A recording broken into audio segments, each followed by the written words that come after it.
This whole concert is inspired by trips that I've made to Asia and passing through the Middle East and reading a lot of history and hearing a lot of music.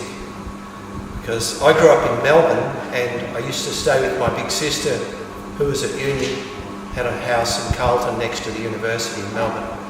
And when I was staying with her, when Mum and Dad were away, we'd go out to all sorts of places for dinner and lunch. We'd go to a Lebanese cafe, or we'd go to a Japanese cafe or a Chinese cafe or an Indian cafe.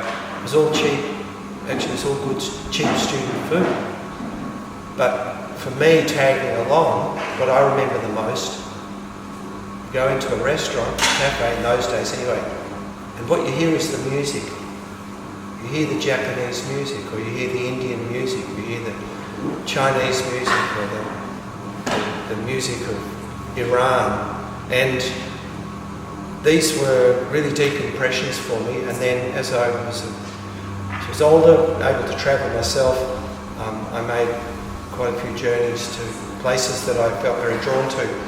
And so the music tonight, 1,000 years in one breath, the concept is of that when we have those experiences where we're relating with life beyond time, it seems timeless, the connection between ancient Mesopotamia or Egypt or the Middle East, any other part of the Middle East, Palestine, Africa, England, Ireland, Middle Europe, all these places seem to come alive to us in certain moments, whether it's on a visit or we're looking at a picture or we're reading an old text or upon meeting someone. So the inspirations for each of these pieces of music tonight are from my own personal travels in this way. And they're all my own music, they're all actually improvisations. Now they're based on a story. Improvisation means lots of different things to people. I'm just trying to give you a cup to put it in before I start. Improvisation sounds a bit like someone just mucking around. And it might be to a student who's in the room with a piano and they're meant to be practicing and they don't want to and they're just doodling around. To a jazz musician, it means bringing heart and soul to a well-known jazz standard, perhaps, or an improvised jazz piece, which has people spellbound through their mastery and intention and ability to convey their ideas through music. And it was actually this case in classical music until about 120 years ago, 130 years ago, when improvisation started to die out. And the main reason it started to die out was that the recording industry started to immortalise things and everybody just stuck with the text. But prior to that, in the centuries prior to that, all the great composers that you've read about and listened to, J.S. Bach, Beethoven, Mozart, all these people, and the early Renaissance composers, improvisation was just a normal part of their life. We probably only have a fragment of the music they made that got written down. So it turns it on its head a little bit, doesn't it? So improvisation is actually the normal way that a lot of music was made. And if you step outside the European world into places like Africa and Persia and a lot of Asia, you'll find that there were certain types and ways of playing music, but a lot of it was not written down, a lot of it was not adhered to in a copycat Mickey Mouse sort of way where you imitated what you'd heard. Some of it was, and those musical stories, if you like, those musical melodies have been preserved through hundreds and hundreds of years. So there's magic in both departments.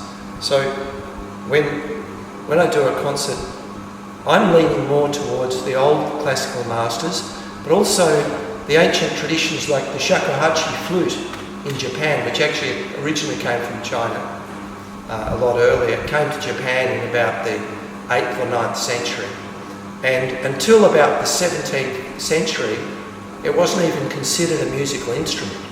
This bamboo flute in Japan was considered an instrument of sacred communion and only ever to be used in that context. So it wasn't for the profane concerts like we're having tonight of hedonistic entertainment and pleasure.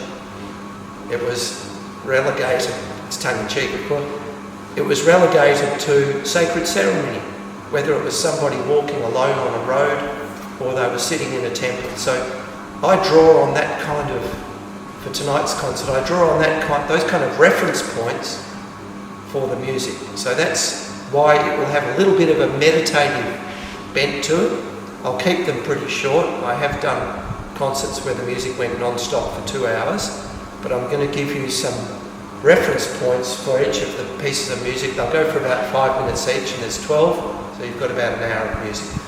And what I love about this is that all the stories are my own personal stories, yet I'm telling them afresh. So just like if you go to, I don't know, Queensland or to Bali or to Indonesia, somewhere else, you might come back and tell your family about what you saw, and you might go to work and tell your colleagues about what you saw, and you might tell someone on a bus what you saw.